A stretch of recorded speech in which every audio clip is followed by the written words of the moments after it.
Hello, everybody, and welcome back to the Keeping It Blunt podcast. Sorry, start again. Nikki. Oh my god. We have to be professional, bro. We're on Spotify now. We're trying to get that deal. Add Apple Add Pod. Apple Podcast. We gotta. Just before this episode gets started, I just wanted to apologize for some of the laggy video in the YouTube version and the crackly audio on both versions. Unfortunately, we are recording this online through Discord, so internet issues do show up quite blatantly in the recording. This will be sorted out as soon as the pandemic goes down and we start recording in person. But for now, please just bear with us. Thank you. Hello, everybody, and welcome back to the Keeping It Blunt podcast. If it's not welcome back, then welcome. Please follow us if you're here on Spotify and Apple Music, which we are now on, thankfully. And if you're on YouTube, hit that little red subscribe button. And if you enjoy the episode, hit the like button. It really helps a lot. Follow us on Instagram. Yeah, follow us on Instagram. That's Graham's favorite line, as you might have noticed. Yeah, let's get straight into it. Today we've got another guest. Our guest today is one of our old friends from school. His name is Nikki Manchev. Nikki, hello, how are you? Hey, Dan. Yeah, not too bad, man. How about you guys? Yeah, no, we're good. You sound so excited this morning. Doing well. I'm trying to keep my composure here. Okay, yeah, so Nikki is one of our friends. We've mentioned him a couple of times already on the podcast. He's the tennis player, the Wimbledon junior tennis player. Yeah, we've got some stories to tell. So let's get straight into it. Nikki, you were born in Bulgaria. How was that? Correct. How long were you in Bulgaria before you came to the wonderful country that is South Africa? Oh no, I traded in communism for no electricity, so good move there. Honestly, I don't really remember the transition from there to here too much. I think I was maybe 5 or 6, and my dad came to work here because his sister was living in Pretoria at the time, so he came to visit, quite enjoyed it. And then we first actually moved to Swaziland, and I lived there for a year, and then we came to Maritzburg. And yeah, I first started living in the hospital flats in Grey's Hospital, to the good old Settlers Park down the road, under the bridge there. And yeah, I went on Sloan, Corvallis, Maritzburg College. And then wow, your audio is very delayed to your video, but anyway. No, Yeah, so we've got a question that we ask all of our guests at the beginning, which I forgot to do before we got into it. What are the first 3 songs that you put on any playlist? And we're gonna judge you hardcore on this one. Oh, you It's a couldn't give fan me a heads favorite. up on this before. No. No, we don't. On the spot. Straight up. That's the point. The top 3 songs. Yeah, the first 3 songs you put on any playlist. Like in my history, in my life. Yeah, right now. If you had to make a playlist right now, what are the first 3 songs you're putting on Like there? the first 3 songs you're putting on. Okay, yeah, let's. Okay, we're back. So I think right now the 3 songs that I'm into are Candy Paint by Post Malone. Okay. Without You by the Kid Leroy, I think. Oh yeah. And I actually saw when you guys spoke to Kieran about this and mentioned that I would say something like T Swift, so screw you for that. Yeah,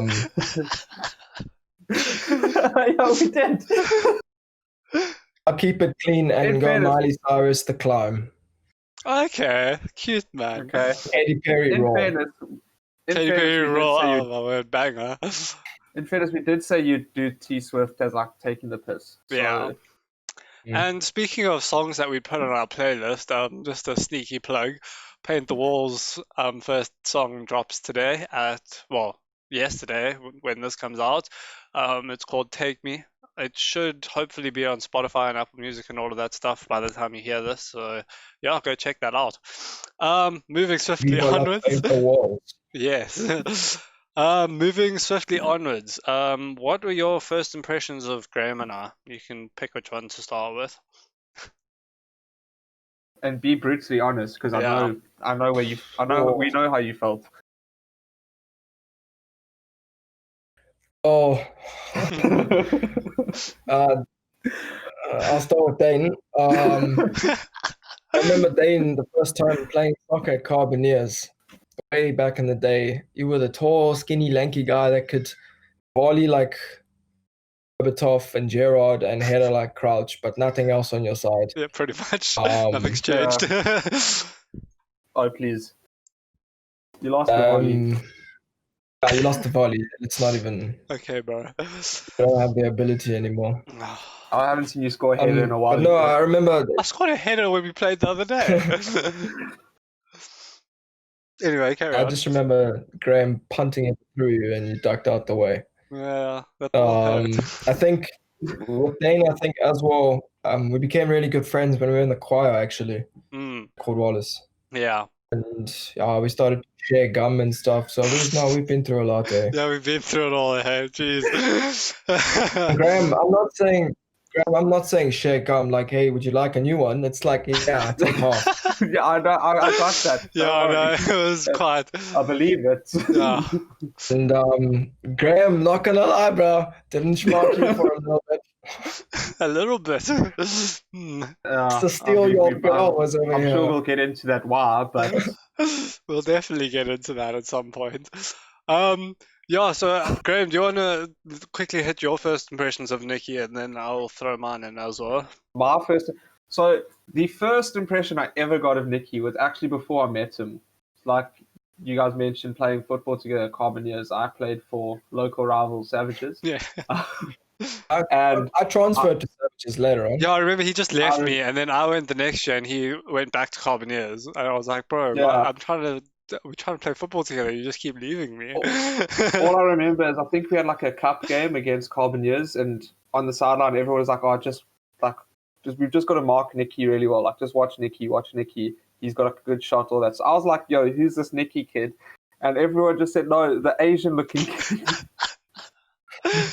So that was my first impression of Nikki, was the Asian guy who could play football really well when we were like 9 years old. Oh yeah, that's what And I do remember that. Nikki could bang it in from anywhere at 9 years old. It was insane, actually. It does help that the goalkeepers were scared of the ball, and half the size of the goal. Yeah, but then obviously I met Nikki at high school, and as much as we didn't really have too many dealings with each other. We were in separate classes. We were in the same class. We were all in the same class in second form. Sorry. Same class in grade 8. But we didn't really But you guys didn't really interact, yeah. No, we chatted in that at school, but not much interaction outside of school. So it didn't seemed like a good enough guy. It was only, I think, a bit later when we started, then there was a bit of disdain. A little bit of friction. I'd say one-sided disdain. But I think when we first met, we were cool. Like, there was no animosity. But it was, like I said, not really too much of a bad first impression.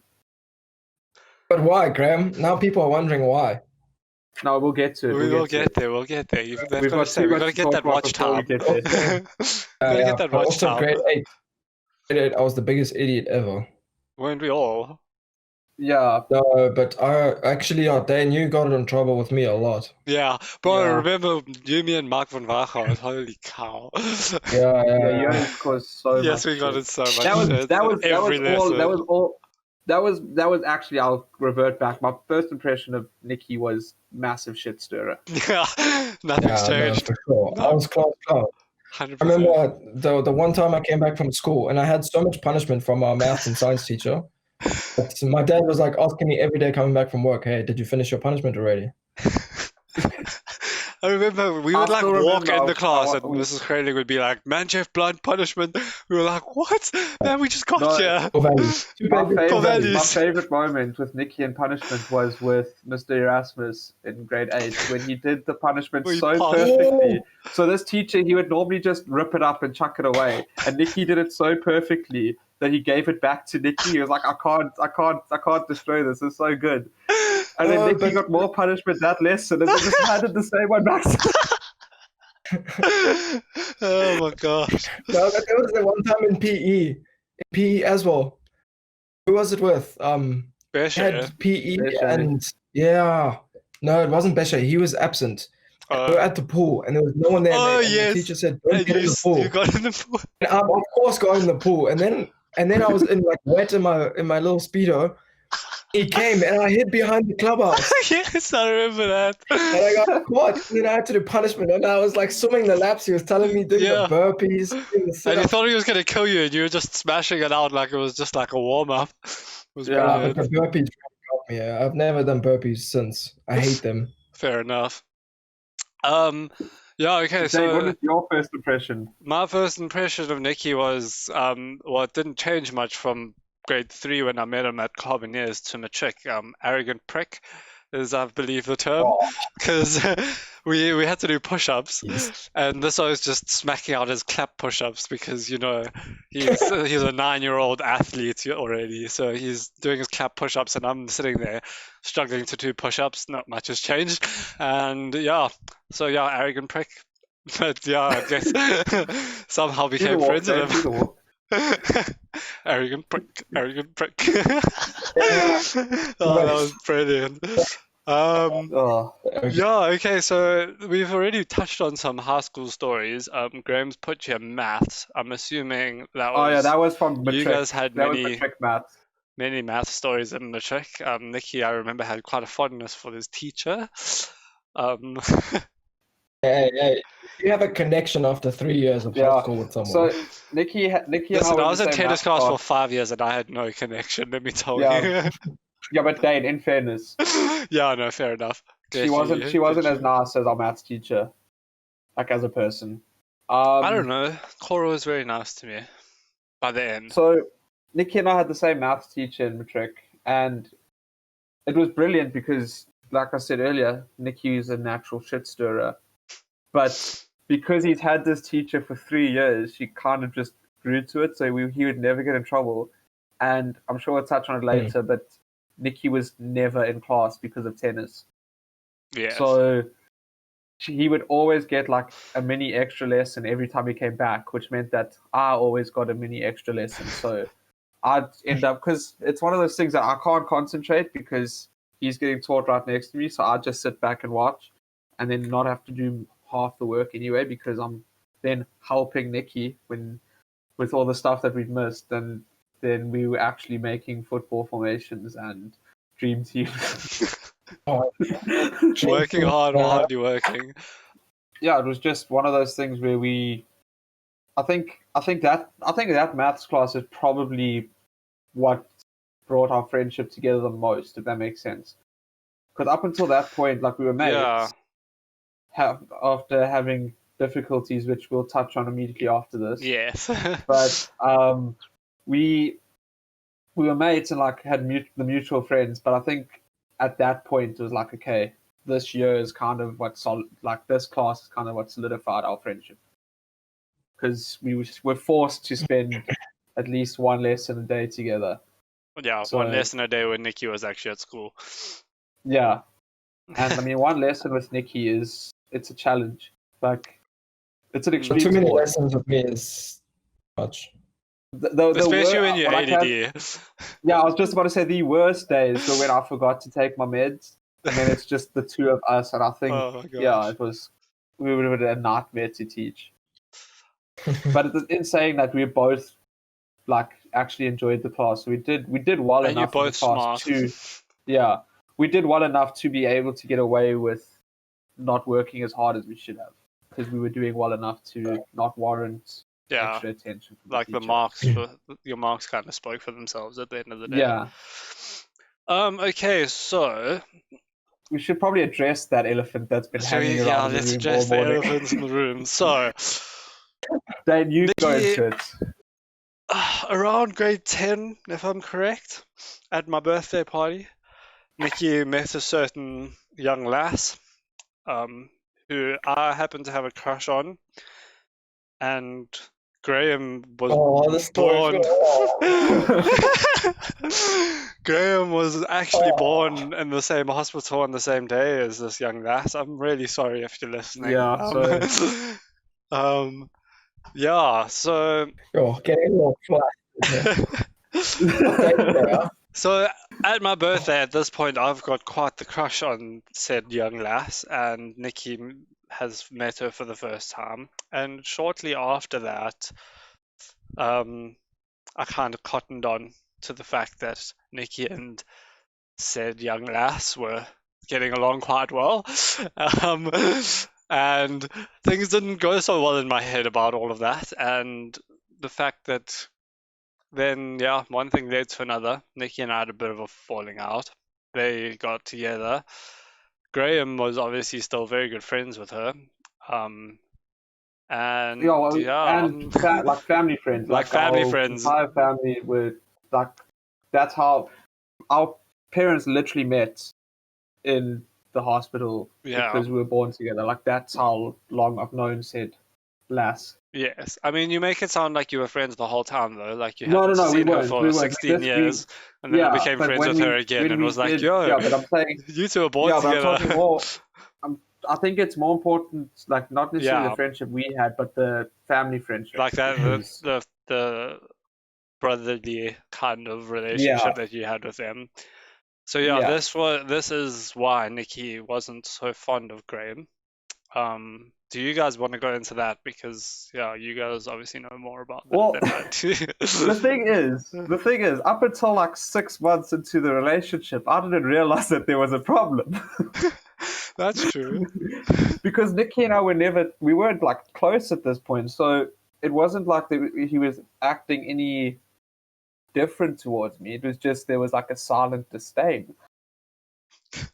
You make it sound like it was an ongoing thing. No, it wasn't. It wasn't. But there was definitely, like, we know that you've admitted to it, that you just didn't like me. I was and like, I see your point. Yeah. No, listen, I see the point. If I was in your shoes, I wouldn't have liked me either. But at the same time, it was one of those things that a lot of the time, I mean, if I was any of your shoes, I wouldn't like me. But at the same time, it was one of those things that was so difficult to get that a lot of the time wasn't in my control. Yeah, no, I get that. So I mean, I know a particular instance where, I don't know, she was watching you play tennis, and then I had to come, like, my parents had to come pick her up because she was spending the night at my place because her parents wanted something like, I don't think her parents wanted her to spend the night at yours, or your parents didn't want her to spend the night. It was one of the two. Well, I don't know. It was just like, so the thing is that irritated me is she had been here before. She had spent the night. Yeah. Then, I don't know, her parents decided that it was best off for her not to stay here because nothing, let me put this carefully. There were certain rules, T's and C's that applied to the relationship that had to be followed. And so, and I mean, her to stay here was 16 at the time. Am I right? Somewhere around there. Yeah, but yeah. And then 16. But yeah, I mean, the thing was as well, it was just like consecutive. She was a boarder, so I didn't really get to see her in the week. And on weekdays, when the opportunity did arise, she wouldn't be here, kind of thing. That's what was like frustrating. And also, I mean, we're 16, 17, like, love is so mature at that age. Yeah. Anything that goes like against is such a big problem, and life is about to end. And now it's like necessary BS, you know? Yeah, I mean, it's funny to look back on all these stories. Yeah, it's hilarious. Like, and I hope said girl doesn't mind us telling this story, because we haven't said her name. She laughs at it. Yeah, but she does. She does look back at it laughing as well. So it's not like it's a. I'd hope so. It was quite a funny time in our lives. No, it was. So, I mean, even like, the thing was before. So at Dane's party, it wasn't like a moment. It was more like I just got to know everyone that was there, Then Yeah, because like at this that girl and I had stage, a like solid John and chat. Clinton and I had spent a lot of time with them, but you hadn't Yeah. really Like met I them knew yet. all the people, and I'd met them for the first time. Yeah. Yeah. Then the big uprising was when we went to Oh, Sid Lass's friend's house. yes. Ooh. And Dane completely dropped his lip and sucked the whole floor. Fucked it up. Dropped lip. You see, Yeah. I still love to hear this story because I wasn't there. Oh boy. So I mean, basically, we were watching a movie and I just left the room because I knew what was Oh no, happening. it wasn't that. Are you joking? No. No. First of all, you knew we were chatting, and so you decided to sit in the front with Uncle Vada. Where? So we all met up at the school, and we got picked up by Sid Lass's friend's dad. Oh no, that was not my doing. That was my parents' doing. I They don't didn't want me know. to sit in the I back of don't the know. buggy. I'll call my dad right now. I'll No, confirm. fair. I wanted to sit in the back. I was very upset that I couldn't sit in the back on the way there. The chat in the back at the time was like, "Oh no, oh it's starting. Dane's gonna erupt now." And Oh he no, was yeah. sitting in the front. That, And we, me sitting in the front was nothing to do with that situation. I was very upset that I had to sit in the front. Just thought I'd clear that then up. we get there, and I think how many days did we stay for? Maybe 3. Yeah, I think it was 3 days. Or something. And on the first day, you can tell Dane is salty about it. And now I there's don't like think this so, bro. little. I seem to remember it was pretty chilled until that movie. I don't know. But what followed on after as well, Hmm. Dane was absent. I spent a lot of time talking to Doe after that. And then Dill ratted me out, little snake. Well, I mean, I knew anyway, to be fair. Yeah, It wasn't rocket science. that's fine. Yeah, good times though. Yeah. Emotional it was a very interesting time in our lives where it So almost seemed like, childish. yeah, that's the best part of it though, is that it was so childish, and it literally lasted like Thought it was the end of the world. Yeah, we genuinely thought like the world was caving in around us. Well, first, Dane and I had our little fallout when I thought he'd replaced me. Oh yeah, but that was before. So this is like when you went. Was that when you went to Junior Wimbledon? I think that was in Mauritius. Oh yes, it was the Mauritius one in grade 10. Yeah, So Mauritius. yeah, we spoke in a previous podcast about how we literally physically grabbed our friends from different friend groups in the quad and like forced ourselves together. I think it was in Kieran's podcast that we mentioned this. So this was at this point Nikki was overseas playing tennis, or maybe not overseas. Oh yes, elsewhere in Africa playing tennis, and yeah, he came back and he was very upset with me because I'd replaced him as his friend, because I'd made all these new friends. But a little bit of context, like I was gone a lot. Like I missed on the report when it said days missed, it didn't go days. It was like 6 months. Yeah, you missed that year. You missed a shit ton of school. I remember. Yeah, and that's why I was so crap that year. Yeah, I had to really pull myself together after that. Yeah, I just remember like saying to him, I was like, bro, you weren't here for months. What did you expect me to just sit and twiddle my thumbs waiting for you to come back? Like, I've made new friends. That's you can exactly be friends with them too. Like, you can be friends with them too. They're nice people, I promise. Yeah. He wasn't having any of it. Even though the year before that, he'd if he wants to go on the replacement. I feel like I'm in couple counseling. Yeah, the whole replacing friends. What would the word be? Approach dynamic. No. Fuck, man. Group. Oh, friendship groups. No, like story. It's like a fancy word for story. Fantasy. No, man. When you agenda or narrative, that's the word. Narrative, that's the word I was thinking of. There you go. We'll cut all that off. Yeah. The whole replace me narrative. The year before, he replaced me with Mark Forrest. I mean, he was in class with Mark, and I barely saw him in grade 9. So it was only fair that I made some other friends. Grade 9, I was with the border butts. Yeah, bro. You were on the bullying survey. Clinton put you on the bullying survey. Just because I called her Mary Beth. I mean, come on. Oh my It was word. like Mary Beth. But still, we were kind of friends, man. I mean, Yeah. We're friends now. Grade 9 class was naughty, man. We got that Mr. Lane Pillay. Oh, you guys went through 3 maths teachers in grade 9. Yes. And then jeez.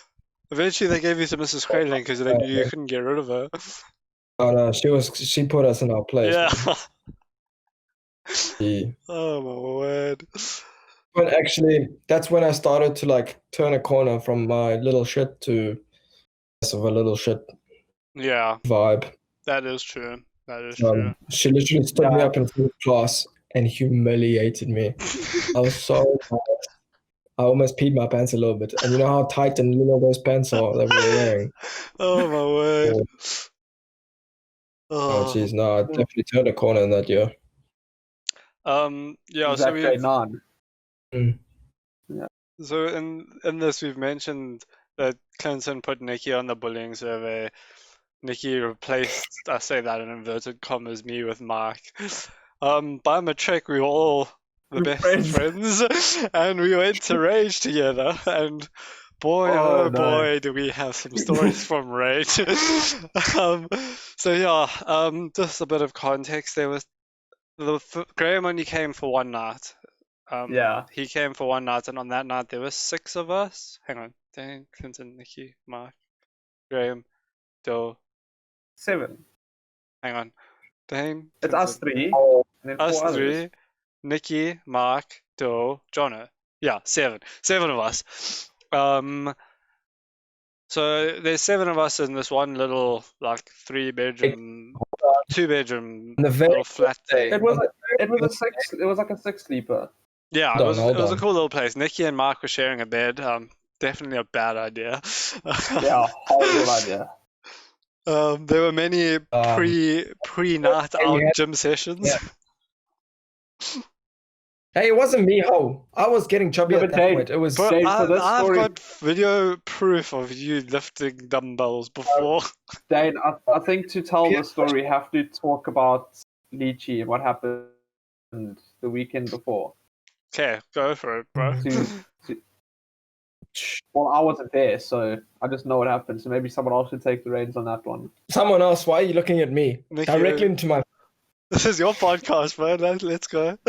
No, Dane, just talk about what happened with a girl the weekend before we actually went to Rage for the first time.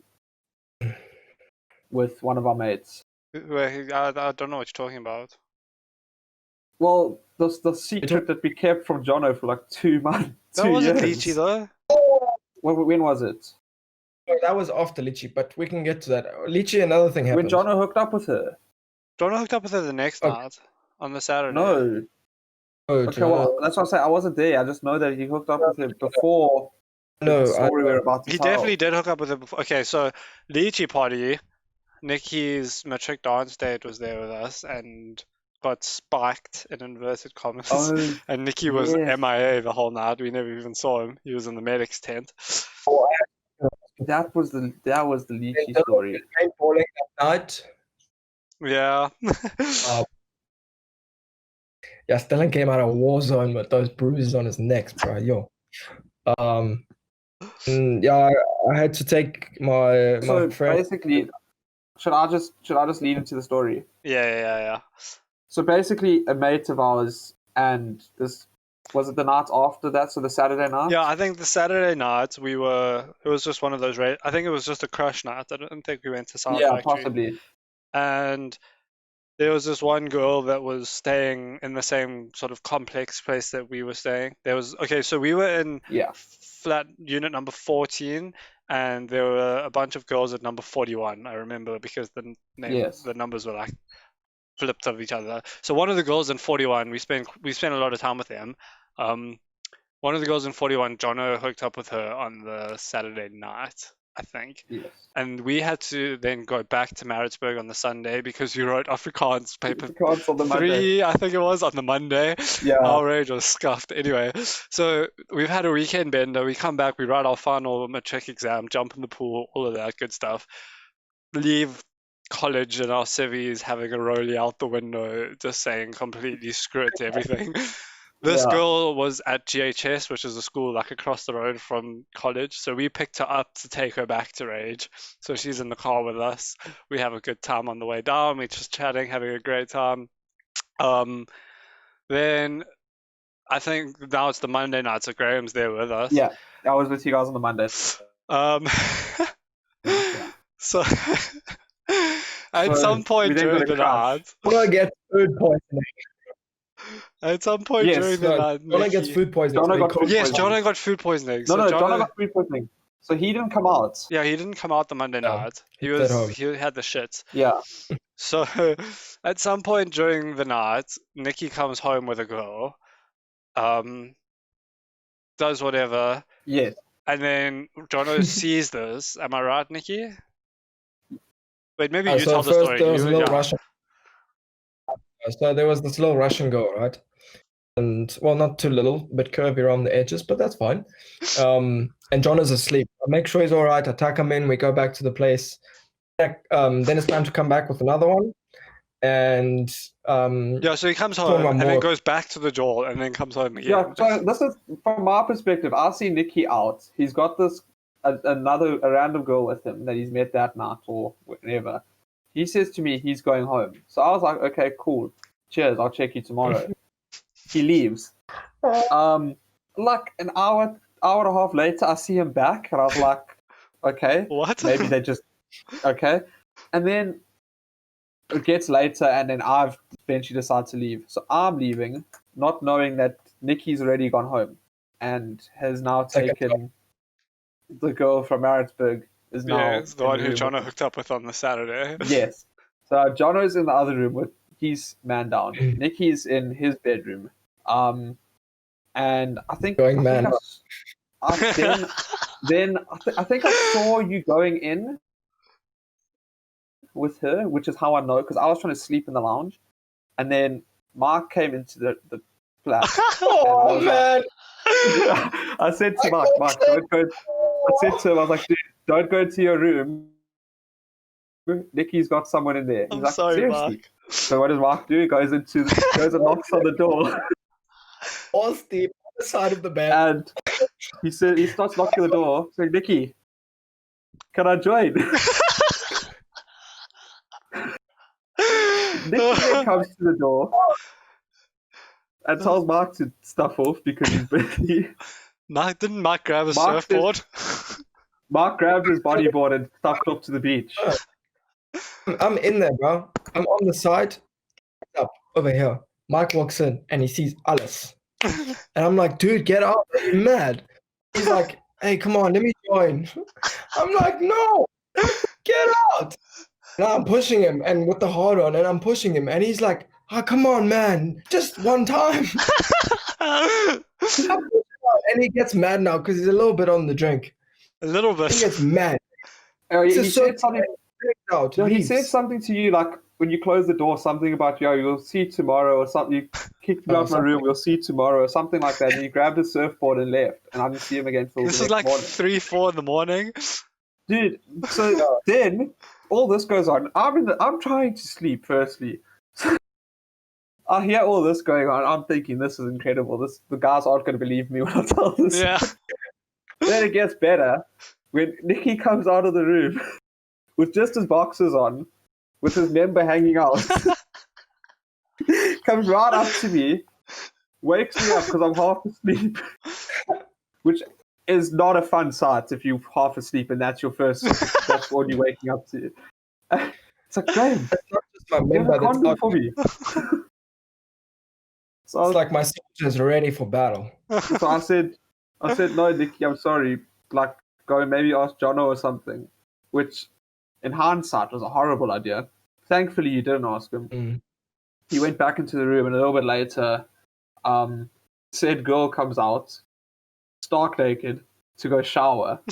with the door open. Oh, that door's open! What an idiot! Yeah. I'm Johnny on the floor, looking straight into the bathroom. I'm like, this is like, I feel like I shouldn't be seeing this. What do I do?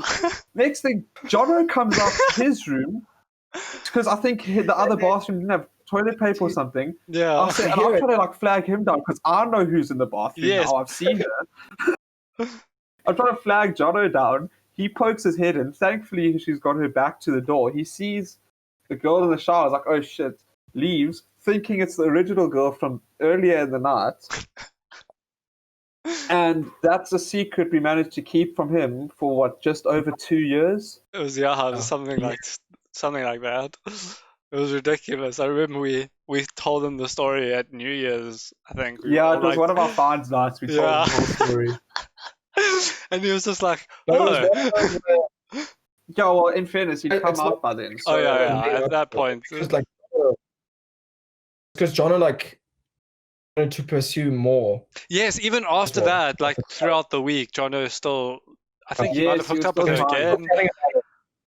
So it was like super awkward to even say anything. Yeah. Like, it would have definitely caused some friction in the house. I think it's a good thing I left when I did, because I probably would have brought it up. Yeah. By mistake. And just for context, at this point, like while all of this is happening, Bill Clinton and I are still at crush. We probably came home at about 6 in the morning after all of this had gone down. Dane is just probably licked his like 5th shot off the counter at crush. Okay, bro. Yo, we definitely gonna have to have an episode where we just get all the boys from Rage on and throw these stories. We'll have to do it in person, Dane. We'll have to do it. Yes, no, for sure. Oh. Then Mike's still at the beach, bro. And then you and Clinton, didn't you and Clinton go down afterwards and see him there just chilling, crying in the sand or something? I think Clinton did. I came home. Clinton just like we were walking back and Clinton was like, fuck it, I'm going to the beach. And I was like, bro, I'm going home, I'm buggered. It's like 6:30 in the morning, like I need to sleep. And Clinton said he saw him on the beach. Oh, that was good times. Okay, moving on slightly from these dog show stories to some of Nikki's finer moments. Yeah, some of Nikki's finer moments in life. Nikki is was quite the proficient tennis player. He has been ever since we've known him. So just Nikki, at what point in your tennis playing, wait, how old were you when you first started playing? Let's start there actually. Grade 1.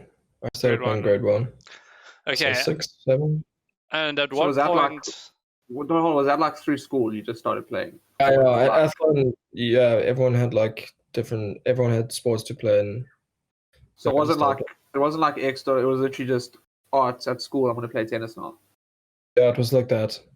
Okay. Fair enough. And then at what point did you realize that you were better than everyone else? Well, I think it started like pretty much at Athlone. Like in grade 1, I had better ball skills and like the ability to hold the racket and bounce it and everything. I mean, you've always been good at sport in general. Yeah, he's always been a good sportsman. But this, I don't know, this was different because also at Athlone, it wasn't like a very good sports school, I guess you could say. Yeah. And like, I feel like if you had ball skills early on, then you were already one of the best players. And I was pretty into it from the beginning. Actually, soccer was my favorite sport growing up, and I was better at tennis though because then I moved to Cornwallis and there was no more soccer. But I think maybe like grade 3, grade 4, when I started to play little local tournaments in KZN, I started to do really well and actually win a lot. That's when I realized like I'm actually pretty decent, and then I branched out maybe at like 12 years old. And started playing all over South Africa, and then always kept maybe top 10 early on. In KZN, I remember it was like Gav Morris, myself, Damon, Brad, and Tembo, and we were like KZN boys that were coming up, and we were all the same age, so we did really well. And then I excelled to the point where I was like top 8 in South Africa. And then under 14 and 16, that's when I really did well. That's when I was winning almost everything I was playing. And I won the Junior Nike in South Africa, went to America to play, to represent South Africa. Under 16, I was ranked, or under 15, 16, 17, I was ranked number 1 in South Africa. Like, I think maybe top 20 in the men's. I was doing really well. But like I said, in grade 10, I was traveling so much. Yeah, we touched on that earlier.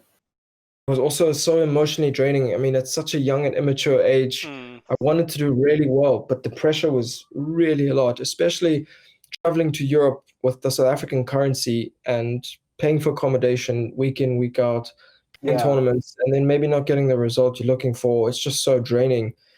And I remember coming back after tournaments and being devastated, and then working, like wanting to quit tennis, and carried on going and became better and better and better to the point where my academics were not good at all.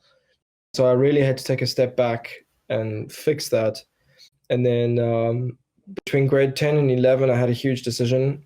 There's now these schools called Karo, which have been doing really well. And actually, that's thanks to my coach, who's literally made Karo schools across South Africa. But he and I guess myself and Amelie Boy, one of my good tennis player friends, she's now in Florida playing for a really good school. We were kind of the face mark of the academy. And so a lot of younger kids started to play. And now these kids are looking for universities as well in the States. So it's done really well. But at the time, there wasn't that much competition. And there wasn't the set structure ready. It was all very new and novel, and no one really had an idea where it was going. So it was a huge risk to just quit school to do this and homeschool. Like live in Hillcrest and do homeschool and such. Yeah. So we decided to just stay. We just decided to stay at Maritzburg, and unfortunately, from then my tennis kind of stayed stagnant. And in high level sport, if you stay stagnant, you're moving backwards. Yeah. And yeah, after that, it was pretty obvious that professional tennis was just a far-fetched dream. It was a possibility if I could get into a good school, which I did get into in the States. But the whole idea was, okay, if I get into university to play tennis in the States, it's going to cover for my academics, and then I can see kind of what my level is, tennis level. If it's good enough, maybe I can go pro after a couple of years. If not, then I get a really good education and part ways with tennis. And my route was pretty easy, easily guided. In the beginning, again, I was focused so much on tennis. My academics were really good, but not good enough for me to compete with other medical students. And so then after maybe the second year, my third and fourth year was primarily academics based, and whatever happened with tennis was just more like a fun, because I love the game, stay in it for as long as possible. I mean, you've segued quite well into talking about America, but I wanted to take a step back because we mentioned it earlier that you played at Junior Wimbledon. Yeah, so tell us a bit about that. I don't even remember actually what year that was. I think it was grade 9, bro. Okay. I know that we weren't really having too many dealings with each other yet, so it could have been 9 or 10. I don't know. I can't remember, but I know that at 8 I started playing international tournaments, ITF.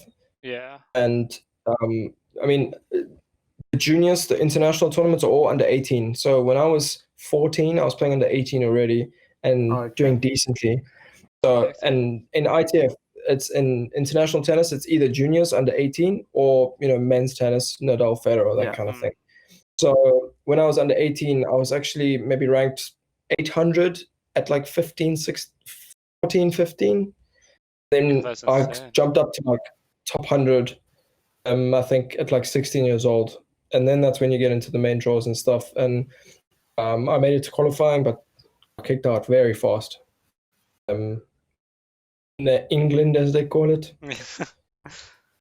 Yeah, and you were talking about that decision to either carry on at college or to sort of drop out and do homeschooling and focus more on your tennis. Like, I remember it felt like every single day that I saw you, you had a different idea of what you were going to do for a little while. One day you were like, no, screw it, I'm leaving college, I'm gonna go play tennis. And then the next day you're like, no, I can't play tennis, I'm trash, I'm gonna stay here. And then the next day you were gonna quit and you were gonna go play tennis. It was quite a hectic time. was for sure a very difficult time as well because, like I said, the grade 10 I was traveling so much. So in grade 8 to 9, when I was so good, I was beating everyone in South Africa, like people older than me. I was competing with and beating, and at such a young age, obviously, physicality is a huge thing in sport. Yeah. So if I'm playing 16-year-olds and I was 14 and I was beating them, and they're the top ones in South Africa too, and it's like for me, it's eye awakening and like, wow, I could actually do this. Yeah. And then at 16, I branched out. I traveled around Africa. I traveled in Europe. I went to America when I was 14 just to get a little bit of a taste, and I did decently there too. But the whole European circuit is so much more difficult. Everyone there is on my level, if not way better.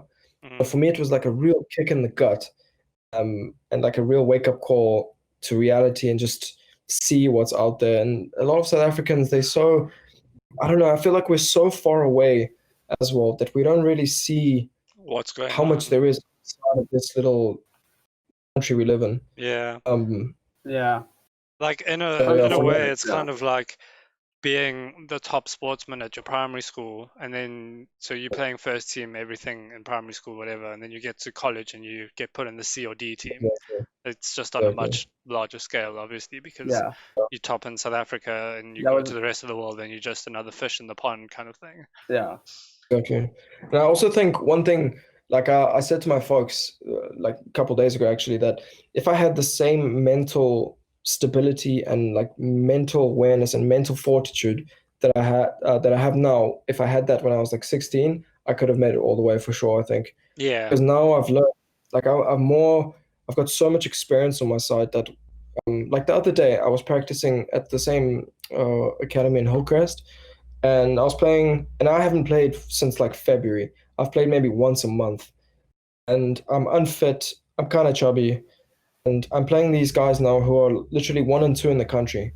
And I warmed up with them, and I could tell they were better than me at this moment. But then we played points, and I wiped the floor with these little buggers. Really? Like just my experience and intelligence on the court is so much more proficient and better now. So if I had that on my side back then, I think I would have gone even further. But you know what? You live and you learn. Yeah. So do you think that's also partly growing up in South Africa, just not really having the sort of, I want to say facilities, but it's not necessarily, I mean, a tennis court's a tennis court, but like having the experience, coaches with the experience that those European kids get and the American kids get. I mean, you obviously would have learned a lot in your time in America playing tennis compared to in South Africa. Do you think if maybe you'd grown up like somewhere else, you would have made it? Or possibly, but at the same time, here we have the luxury of playing sport in school, which is you don't really get that in places. True. And I love that about South Africa, that everyone has to play a sport. It's so good to also build friendships and have ball skills and just a little bit of health in between classes kind of thing. With regards to the facilities and coaching, I think it's just naivety. Like some coaches talk big, but they know nothing. Whereas, do you think it maybe might also be competition, like where for sure, overseas you've got so much more competition, you're kind of pushing yourself way harder. Whereas like here, it's if you, like you said, if you reach number one and you're constantly, it becomes a point where like the glass ceiling effect. There's not much more you can go. Yeah, it gets to the point where the only way you'll lose is if you stop training. Exactly. If you keep up, you're like no one can reach you. Whereas elsewhere, you kind of have to. If you've got bigger competition that you constantly can't surpass, you kind of have to start thinking yourself, shit, I'm doing this, but I kind of need to get there. So you got to then bridge that gap. Whereas if you're here and then everyone else is here, it's up to them to get to your level. Whereas you kind of just stay there. But also, if you think about it, in South Africa, there's a lot of a drinking culture and partying culture. And going out with friends every weekend, especially 16, 18. And I love that. I love spending time going out. But it's so difficult when it's like also in sport, people drop off. It's like if you can just keep going until 18 years old, you're going to see how people start peeling away and aren't as good anymore, and they don't train as much, and they have different priorities. So at 18, I was at the level where I would only lose maybe in semifinals. Like it was very difficult for me to lose before that. So the only real competition started was maybe quarters, but semis and finals, that was like the real tough start, the tough matches. Yeah. You're playing so many weaker players in the beginning, it's so difficult to get confidence and momentum and like feel good about the match you played. You know, if you have like someone that's on your level in the first round, you beat them. If you manage to beat them, you're gonna feel so great about yourself. Like the next couple matches, doesn't matter who you're playing, you're gonna feel good and you're gonna swing harder and faster and more accurate than you have before. But if you're toying with the guy in the first couple rounds, it's like you're not really testing yourself. Zoned in. You're not like progressing as it develops. Yeah. So I feel remember. Sorry, carry on. I feel like in South Africa, that's why we struggle so much. Is because we're so used to that weak level, and then the hard matches only come later on. So we're switched off in the beginning. So when we play somewhere else in Europe, for example, I always won my first match, then struggled the second match, and maybe lost the third match. So like third round, I never really made it past third roundish. I made it to quarterfinals once, but far-fetched experience. But usually it was like the first round, it was tough. It was always really tough. And the second round was like always a three-setter. And then the third, fourth round is just like flip of a coin. Like it. But we're not used to that exposure. We switched on from the first match. I do, just speaking about like the competition and stuff, I remember throughout like grade 10, 11, and 12, the only name I ever heard as competition was Damon Casares from Glenwood. That was like you and him had this rivalry, and I never really heard you mention anyone else that was even close to that was giving you any difficulty. So that's just like when you've got one person that's giving you problems, you kind of figure out how their game works as well. It's not like you come up against different play styles that are at the same level as you. Whereas I liken it to our grade academically at school then. Yeah. How we had this insanely strong group of really strong academics that we all pushed each other on to be even better. You pushed yourselves. Yeah. Like I maintain that I only did as well as I did because of the guys around, like the guys above me, basically. Yeah, because like if you weren't getting 80 aggregates, you weren't even in the top 20, and that's like. Yeah, well, I mean, our top 10 at the end of matric all had 90s.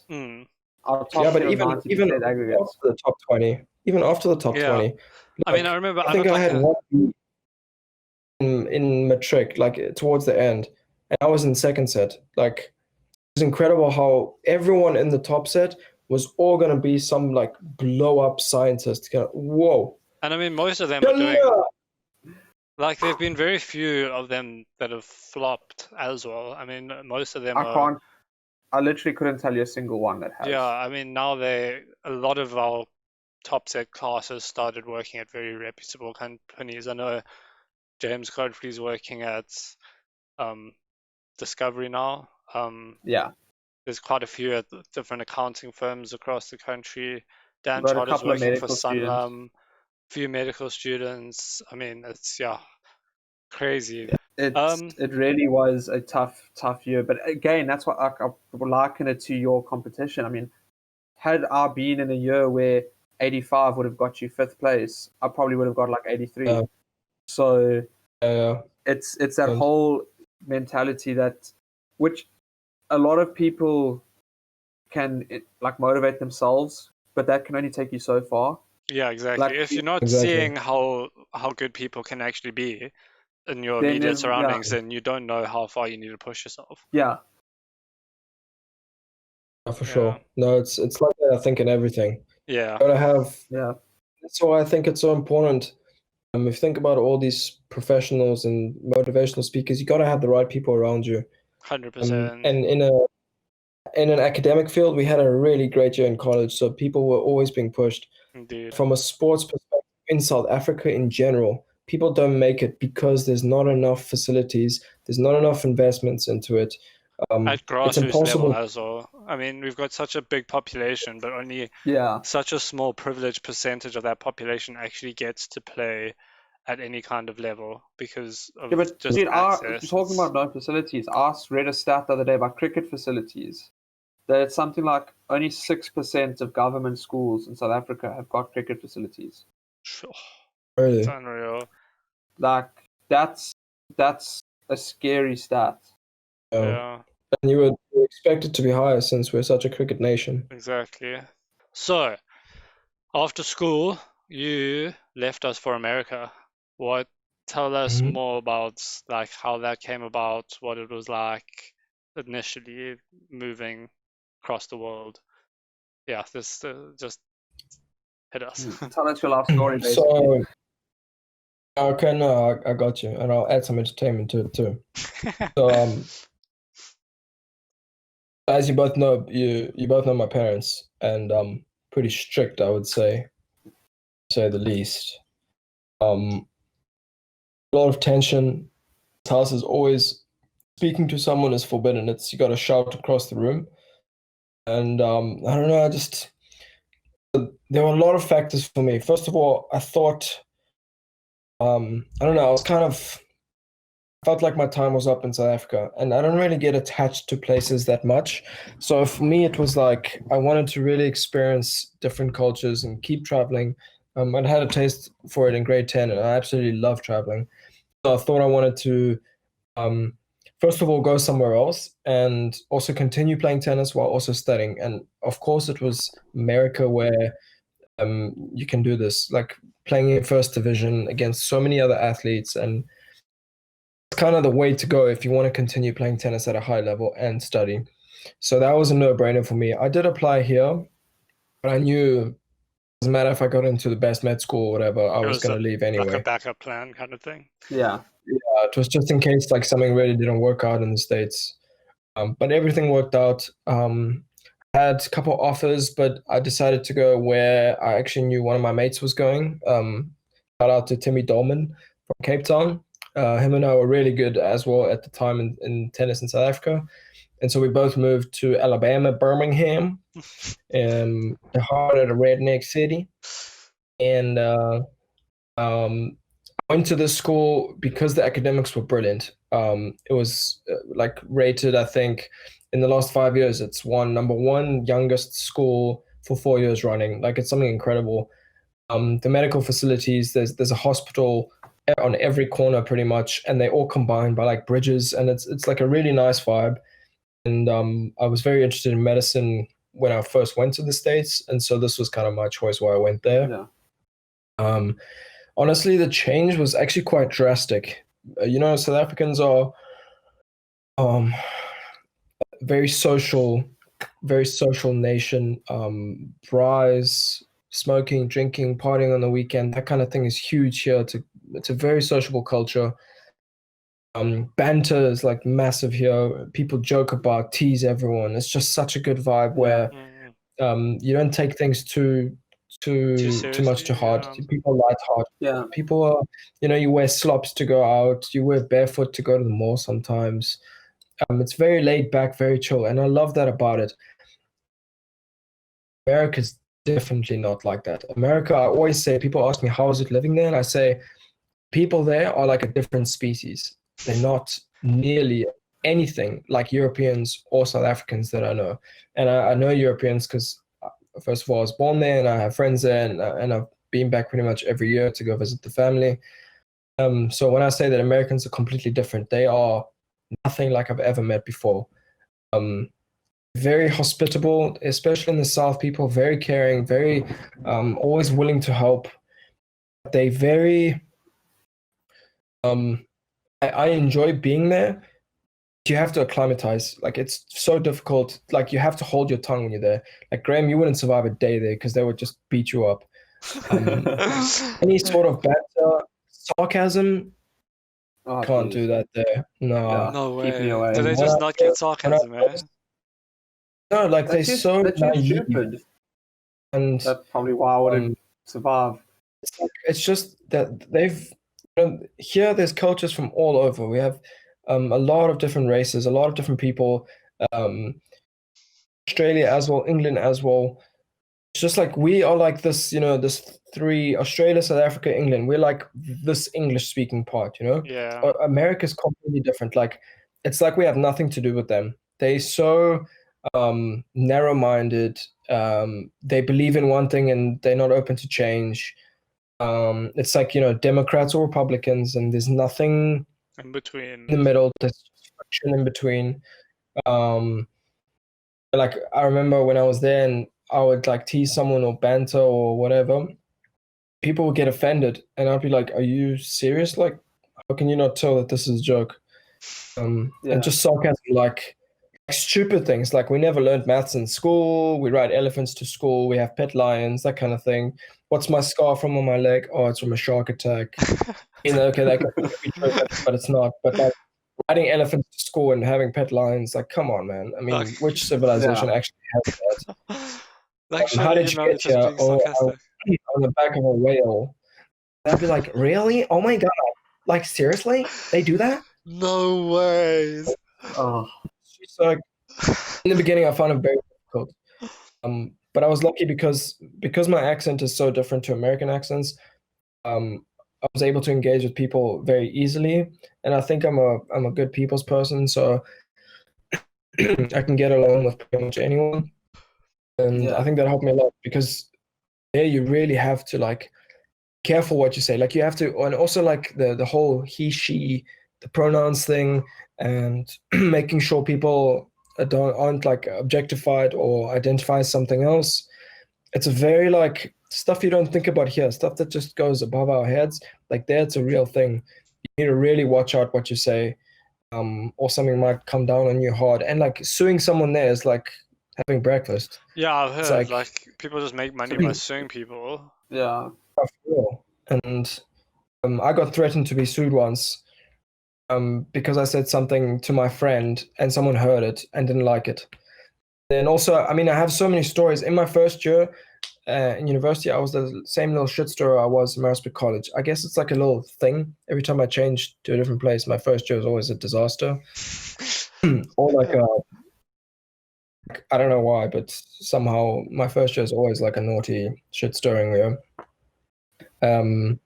Like just an example, I can say his name, Tom, my roommate currently and my roommate back in freshman year, first year. Him and I, after about one day, we knew we were going to be best pals. And Nikki, you've cut out, bro. okay, so no, it's fine. So my mate Tom, first of all, I saw like you kind of figure out, or the coaches tell you who's coming in this year and whatnot. And I knew that it was Tim and I from South Africa and then Tom from Germany. And let me tell you, he looked like a real puss. He had like this massive earring, like not the earring, but like the hole in his ear thing where you could stick a pencil. Gelled hair, everything, line going through, like Calvin Klein only, and like proper Lacoste stuff. I thought, oh, what a prick! Like this guy, you can just tell. And he must have been a massive prick if that's what you thought. Yeah, exactly. He was even more pricky than I was. But we got on like a house on fire, and it was just incredible. And we caused so much shit. So there's one story in particular we got in a lot of trouble for. Like we had a disciplinary hearing for this, and you're gonna see now that it's so stupid. So it's like our first week, and we're just laughing about everything. We're doing stupid shit. We're having Viennas, like little sausages, disgusting sausages, but we have nothing else to eat because we all can't cook. And we literally make hot dogs every day. And anyway, he had the sausage in his hand, and we're going to the elevator. And of course, he's going to do something stupid. It's Tom. So he shakes it around like, woo! Elevator opens. He doesn't see that it's like open and there's someone there. And he's looking at me and he's laughing and he's like shaking it around like it's as if it's his genitals. And there's a person, there's a woman, there's a girl in the elevator. Oh, no. She's in the far side. And like I'm laughing my head off because now I can see she's there, but he still doesn't see. And then he walks in shaking it, like, yeah, he doggy, trying to laugh. Like my stomach is hurting and I'm bent over on the floor pretty much. Now he walks in and he takes a bite of it, and it's so obvious. He starts eating it like it's It's a not his genitals. sausage. Yeah. And I go in now, and we stay to ourselves. We still look like giggling, and there's cameras and stuff, so they can see all this. And anyway, a couple of days later, we get like a little notification under our door, a little letter, and it's like, what was it? No, it wasn't. We had an email first. It says something like urgent, classified, secret, classified, or something that like expired after you read it. Something really hectic with like urgent exclamation points in red. It was like hectic, and it was saying something like Nikki Manchev and Tom El Safadi. This is a letter of notification that you will have a disciplinary hearing for sexual misconduct, sexual harassment charges. I was like, what? Like, I'm trying to think back and I'm freaking out. Like, what have I done? What the hell? Oh my. Then, how do they know about the strip club? Da, da, da, da. No, I'm joking.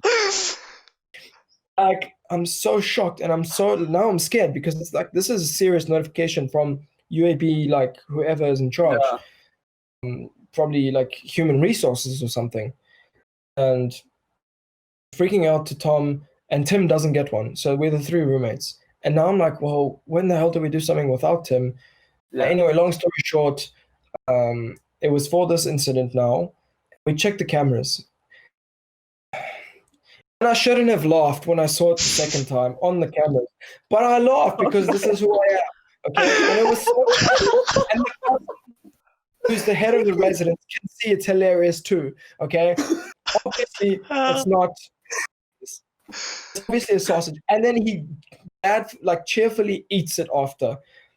We have community service and like 1 dot or whatever, 3 dots in your art kind of thing.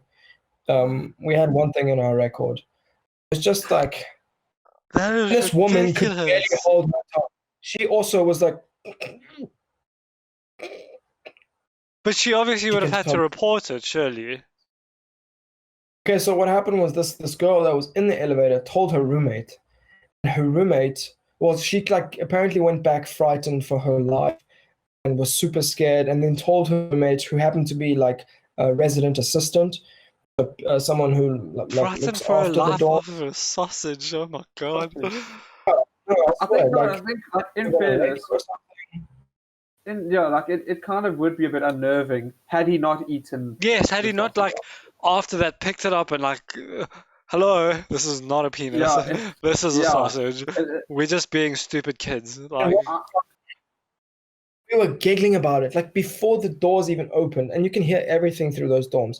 So it was just like a big smack in the teeth, and I wasn't gonna take it.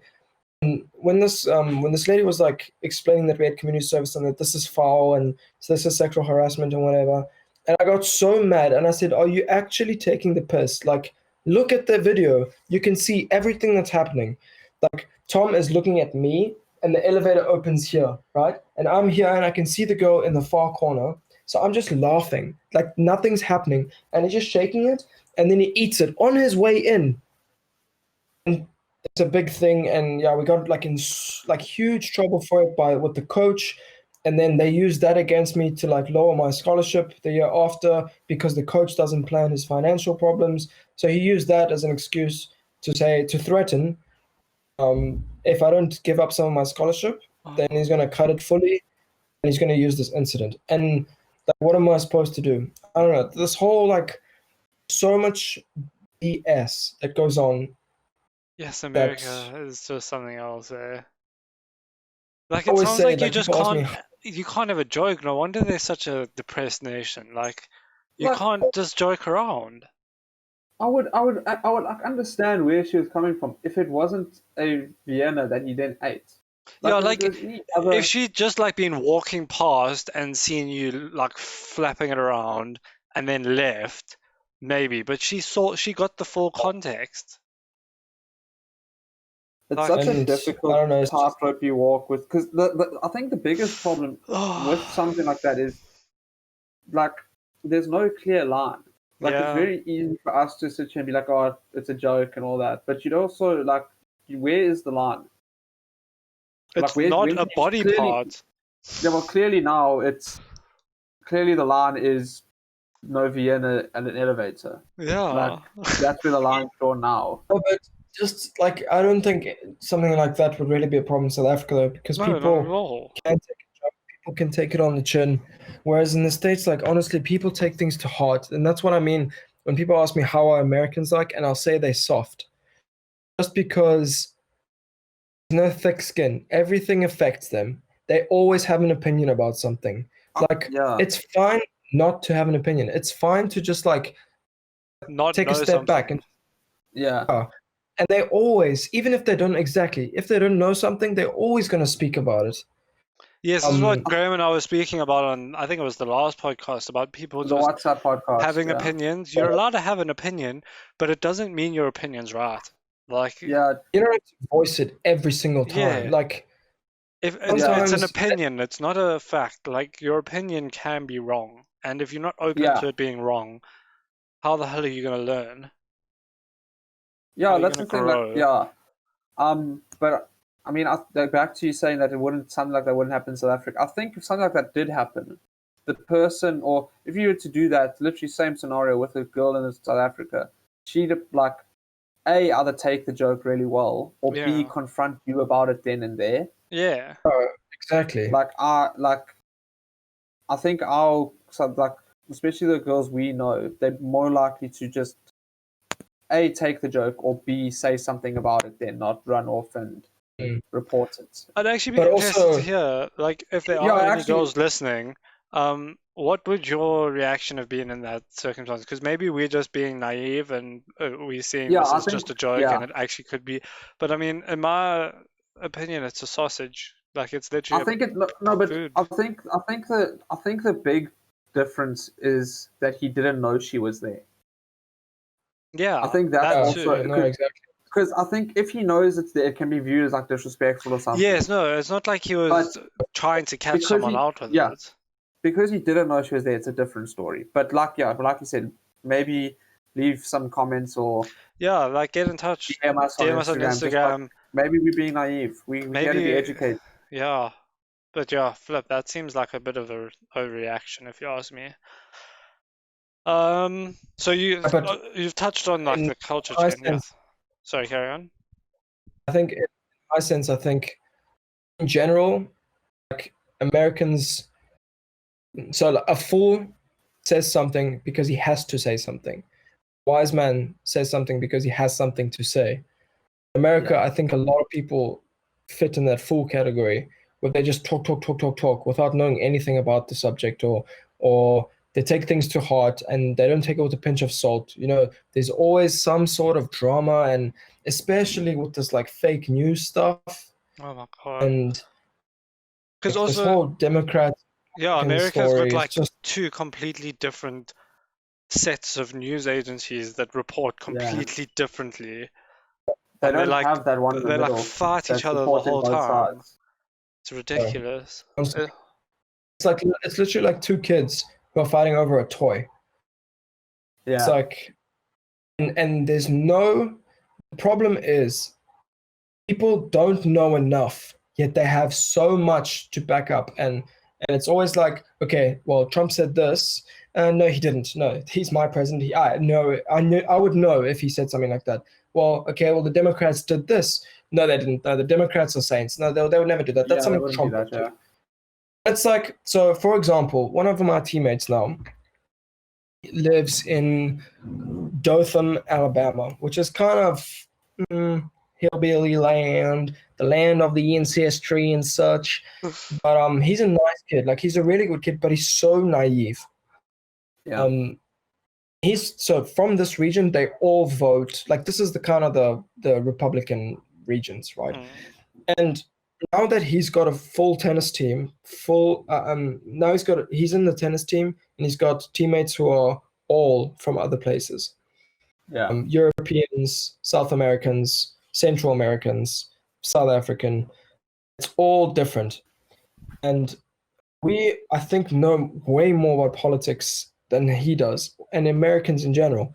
So when we explain to people like what should be done, what shouldn't be done, how it is from an outside perspective, they just can't even fathom it.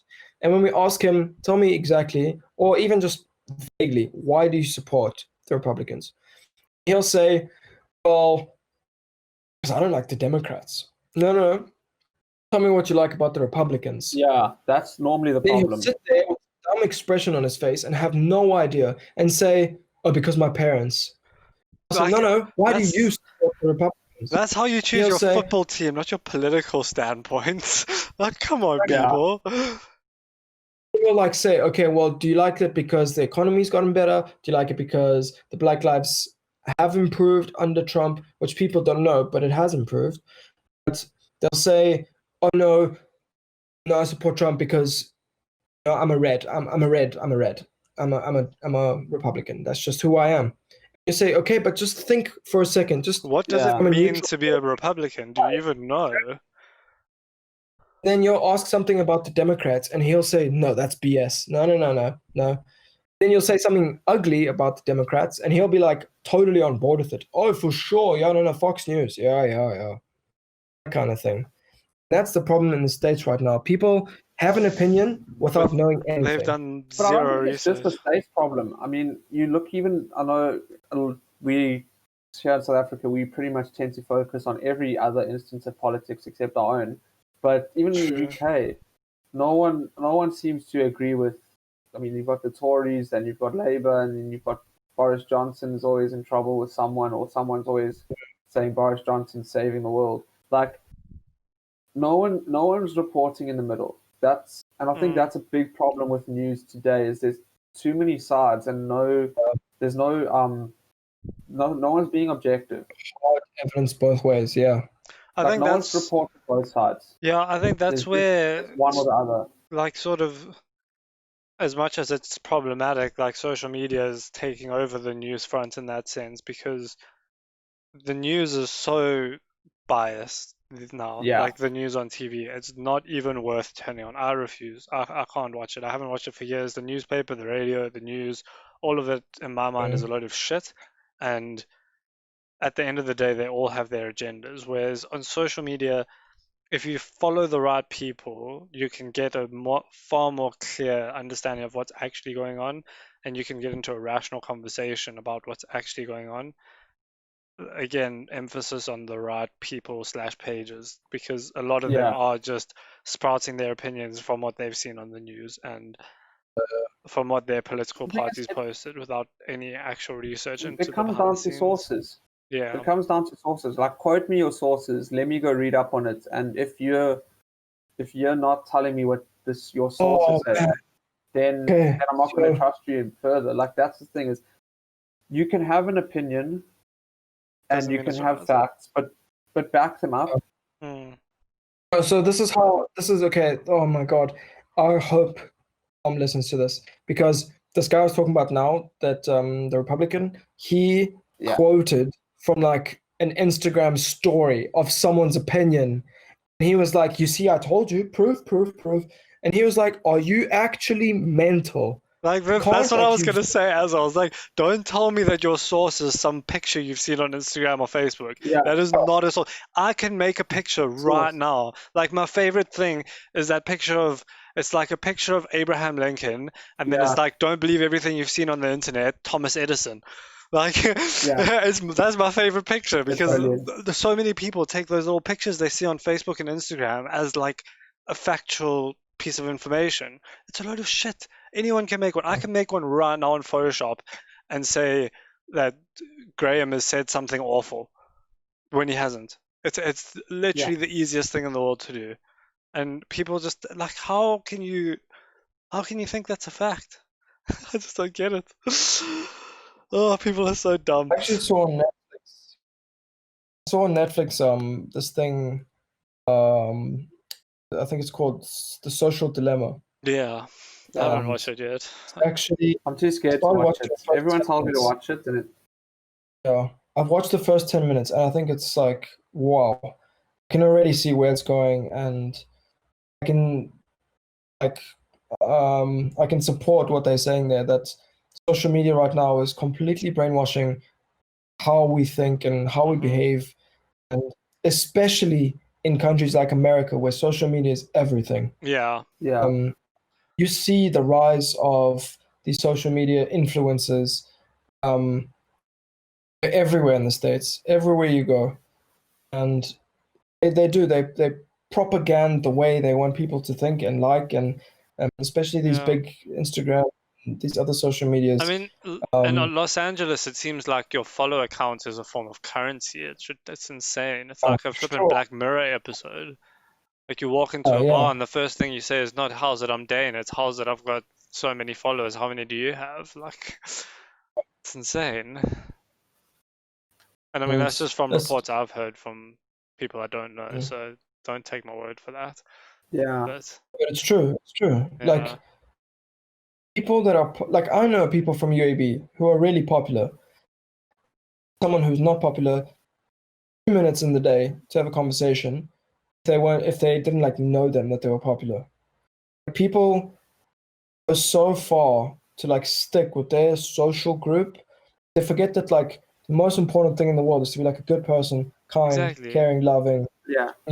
Yeah. Like as much as like I'm putting time into this whole social media thing at the moment, like, and the numbers do matter because of like obviously eventually generating revenue and stuff.